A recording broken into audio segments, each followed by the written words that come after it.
يا نهار ابيض، هو انا ليه بتفرج على افلام رعب قبل ما انام؟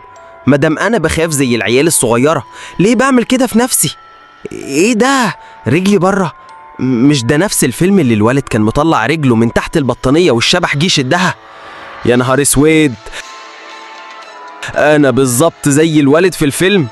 كنت مستني اللحظة دي، رجلك طالعة برا البطانية.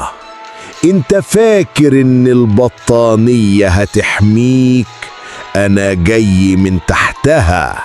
اللي بتشوفه في الافلام بيبدأ دلوقتي معاك. يا ماما! يا ترى مين فيكم حصل معاه نفس الموقف ده قبل كده؟ اكتبولي في الكومنتات، وما تنسوش اللايك والاشتراك عشان نكمل الرعب والضحك مع بعض. وبلاش حد يشوف أفلام رعب قبل ما ينام.